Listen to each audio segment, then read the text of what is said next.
She was 5 years old, locked in a closet, starved in silence, while her mother slept in the next room.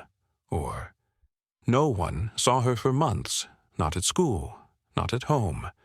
When they opened the closet, they understood why. Or, she said her daughter vanished overnight. But Taylor had been dead, long before the 911 call. The closet door creaked open with the kind of slowness that made every inch of the sound feel deliberate. Inside, the air shifted, thick, humid, and rotten. A smell that didn't just sting the nose, but settled deep in the throat. A mixture of urine, bleach, decay, and something else. Something unmistakably human. The light from the flashlight swept across the inside. The carpet, once beige, was darkened with blotches that had dried and cracked into the fibers. The walls smeared. One corner had what appeared to be scratch marks, low, uneven, frantic. And on the far right, barely visible until the beam landed directly on it, was the faint outline of a handprint, too small to be an adult's. One of the officers muttered under his breath, then stepped back. No words were needed. The silence spoke louder. This wasn't a hiding place. It was a tomb. It wasn't the first time I'd seen this. A child trapped, starved, discarded in a space not built for breath or light. But it never felt normal, not even close. What makes this case unbearable isn't just the way Taylor Rose Williams died. It's the way she disappeared before anyone realized she was gone. Inside that closet, the walls had absorbed more than just bodily fluids. They'd absorbed sound, hours, maybe days of it. Whimpers, scratching, crying, then eventually nothing. That silence is often the last sound a child makes before the body gives out. And the mother, Brianna Shanti Williams, was sleeping just a room away. What drives a person to that point is rarely sudden. Most people imagine violence as loud and explosive, a moment of rage. But this wasn't that. This was passive, slow, intentional in its neglect. It takes planning to shut a closet door, to walk away from it, and to never open it again. Brianna was an enlisted member of the U.S. Navy. Disciplined, educated, trusted. On paper, she was a model sailor. She rented 2 homes simultaneously, moved between them with calculated timing, and managed to maintain her job during most of the time Taylor was presumed to be alive. But the behavior tells another story. Keeping 2 residences suggests a split life. One for public eyes, another to hide the truth. That second apartment, the one no one was allowed into, that's where Taylor stopped existing. Some would call it postpartum psychosis. Others might say Brianna suffered from a personality disorder. Dissociative, perhaps narcissistic. But in truth, no label can fully explain what she chose to do. There was no documented history of mental illness, no emergency calls, no neighbor complaints about screaming or abuse. Only one man said he saw Taylor, alone, wandering the apartment complex. She was 5. A child that young doesn't survive long without care. She doesn't climb into a closet and lock it herself. She doesn't choose to sleep on a stained mattress, surrounded by trash, in a room that stinks of filth and bleach. That's chosen for her. It's inflicted. What we know, from the state of the closet, from the art projects found in the trash, from the pink stuffed bear with a crusted belly, is that Taylor didn't die instantly. Her death was measured in hunger, dehydration, isolation, and time. There were no screams on the 911 call. No tears in her mother's voice. Just words, flat and mechanical. I can't find my daughter. But by then, Brianna already knew. She knew what was in that closet. She knew what wasn't in the car. and she knew Taylor Rose Williams wouldn't be coming back. It was just after sunrise when the call came in. November 6th, 2019. A quiet morning in Jacksonville, Florida. Dispatch answered as usual, tone neutral, ready. On the other end was a woman. Calm, too calm. Her voice didn't shake. There was no urgency in it. "I can't find my daughter." The dispatcher asked the standard questions: when she was last seen, what she was wearing, whether there was any chance she'd wandered off. The mother answered quickly, methodically. She said her name was Brianna Williams. She said her daughter's name was Taylor, 5 years old, last seen around midnight in pink pajama pants and a purple shirt. She didn't say she was scared. She didn't ask for help finding her. She didn't say her name. Not once did the word Taylor pass her lips. When officers arrived at the home on Ivy Street, nothing looked out of place at first. The front door was locked. There were no signs of forced entry, no broken glass, no overturned furniture. But the longer they stood inside, the more the silence felt wrong. Not just quiet, hollow. There were no toys, no drawings on the fridge, no small shoes by the door. It was a home that had been arranged to appear lived in, but without any of the chaos a child brings.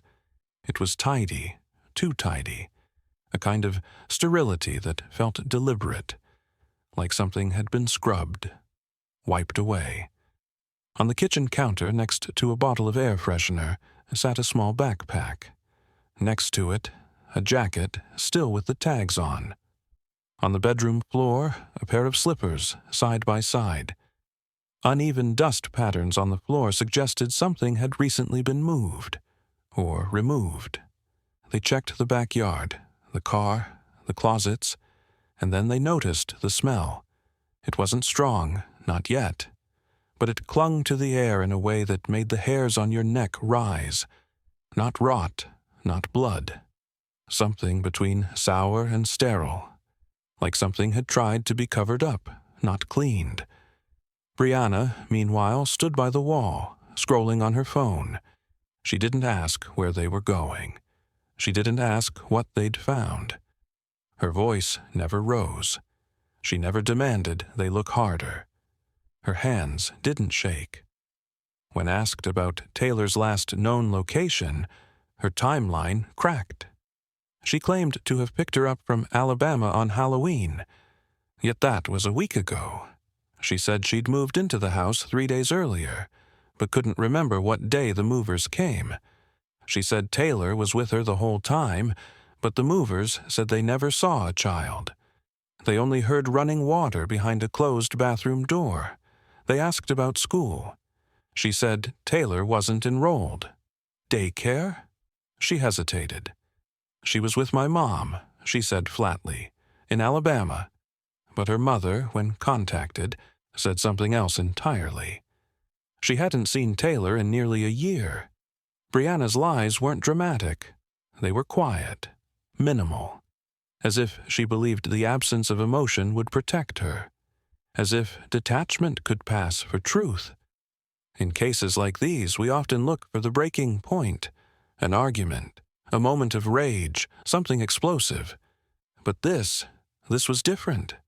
Taylor didn't vanish in one night. She was erased slowly, removed from life in pieces, first from daycare, then from routine, then from every room she once lived in. By the time Brianna picked up the phone and said the words, "I can't find my daughter," she had already buried every trace of her, and she was hoping the world would, too. The search began with urgency. Officers canvassed the neighborhood, knocked on doors, asked the same quiet question again and again. "Have you seen a little girl, 5 years old? Her name is Taylor?" Faces grew uncertain. Some shook their heads without hesitation. Others paused, trying to remember, to attach a name to a face, a sound, a footprint in the yard.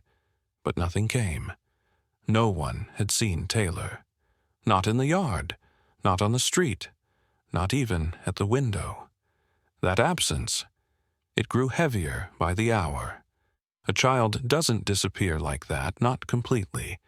Even when a child wanders, they leave signs behind, dropped toys, open doors, a neighbor's memory. But Taylor left nothing. Not a sound, not a shadow. Her name began to feel like a whisper trapped in an empty house. The scent from the closet still lingered in the minds of those who entered it. Officers couldn't shake it. It followed them. On their clothes, in their mouths. A chemical sharpness meant to hide something that couldn't be hidden. One officer described it as the smell of denial, sterile on the surface, rotten underneath. As search efforts expanded, the reality began to settle like dust in a sealed room. Taylor wasn't missing. Taylor was gone. And she had been, for some time. The timeline collapsed inward.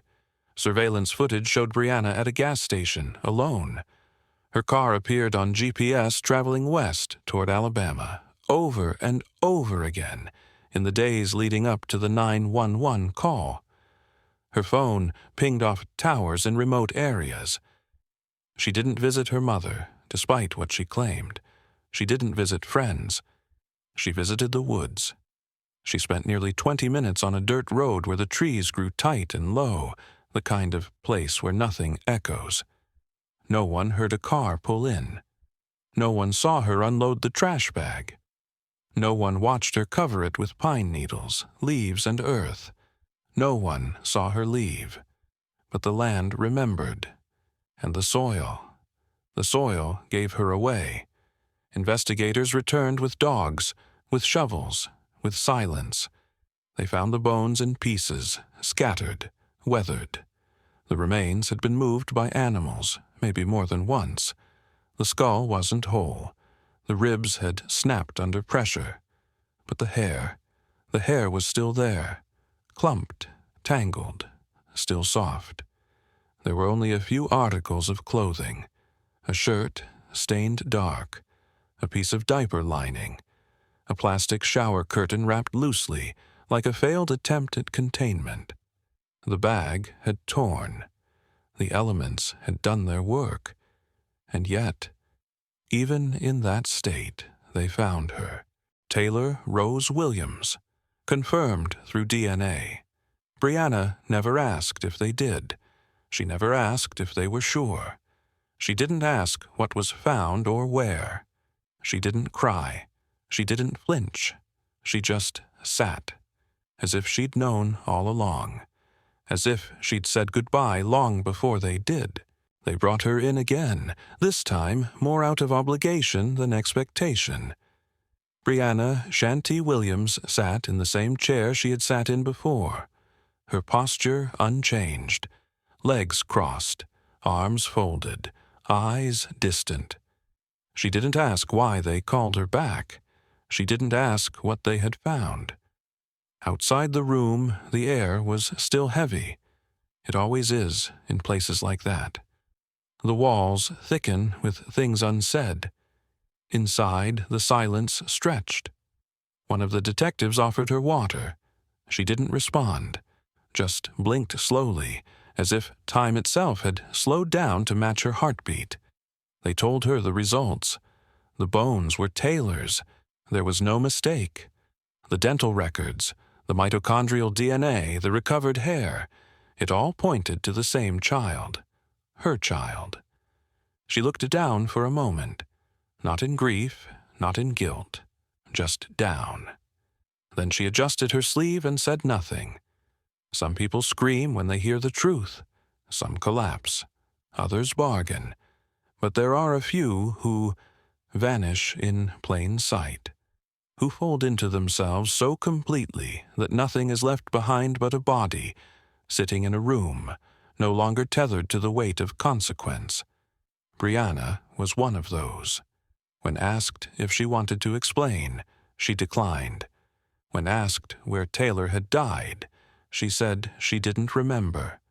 When asked why she'd wrapped her in a shower curtain, driven her body across state lines, left her in a shallow grave beneath Alabama pines. She simply closed her eyes. And in that moment, you could almost believe she was trying to forget. But she wasn't. She was choosing not to remember. There's a difference. People like Brianna often operate in the spaces between neglect and control. She didn't lash out. She didn't scream or strike or stab. Her weapon was absence. She removed herself from responsibility piece by piece until there was no one left to care for the child, except the child. And when the child couldn't sustain herself, the rest played out like silence descending. It wasn't about rage. It was about removal. She removed Taylor from school, from the world outside, from friends, from records, from structure. And when Taylor's voice became inconvenient, she removed her from that too. Eventually, even from the air. In the end, Brianna signed a confession, not of guilt, but of fact. She admitted to second-degree murder, a plea deal, no trial, no testimony, just a sentence that would stretch longer than her daughter's entire life. Life in prison. But it doesn't feel like justice. Not really. Justice requires something to balance against. A reckoning. A truth spoken aloud. And Brianna never gave them that. No motive, no apology, not even a tear. Just the shape of her occupying space in a chair as officers escorted her out of the room for the final time. Later, when asked how she seemed in those final minutes, one investigator said, like she'd already left. And maybe she had. Long before the closet, long before the woods, long before the phone call. Maybe Taylor was the last piece of her tethered to something real, something human. And once she was gone, there was nothing left to hold on to. They buried her quietly. Not with a procession or speeches or headlines. There were no banners, no candles, no chorus of mourning from a community that had never seen her smile. Just a stone. Simple. Small. Gray. Taylor Rose Williams. Born January 14, 2014. Died. Unknown. No date. Because there was no certainty. The body had decayed too far, the bones too few. Her final breath had gone unheard, unmarked. What remained was mostly fragments, bone shards, a lock of hair, the stained fabric of a child's shirt that should have been worn to kindergarten, not a grave. Someone placed flowers there once. Pink lilies. Artificial. Meant to last. A few days later, someone else left a teddy bear. Not Mr. Bear. That one had been found in the filth of the old apartment, matted, ruined. But another, new, clean, unscarred by what came before. No one knew who brought them. Sometimes it's like that. The guilt doesn't settle where it belongs, so it spills outward, onto strangers, officers, neighbors, people who didn't notice until it was too late, people who replay her name at night, quietly, as if saying it again might keep her alive somewhere else. Taylor. You can't really speak it without softening. And yet, her life was anything but soft. When investigators reviewed the footage from the base daycare, they noticed something in the recordings that lingered long after the case closed. Taylor would sit alone more often than not. Her shoulders rounded, her voice low. She rarely played with others. She flinched when touched. And when asked to draw her family, she drew herself and a house, but no mother. Just a big, empty sky. Most people don't see those moments until they're looking backward. But for those of us who study this, who see these cases over and over again, it's never just the act. It's the erosion that comes first. The slow, invisible wearing away of identity, affection, connection, and then, eventually, The child stops expecting to be held, stops asking for water, stops crying. The silence becomes normal. What happened to Taylor wasn't loud. It wasn't even sudden. It was a quiet subtraction of meals, of comfort, of presence. One by one, the things a child needs to survive were taken away, and yet, somehow, she lasted longer than many would. It's often the most resilient children who suffer the longest. There's no comfort in that. In the end, all that remained was a shallow grave, a disconnected confession, and a question no one could answer. Not fully. Why? Some said Brianna was overwhelmed, isolated, struggling with trauma. But those are patterns, not reasons.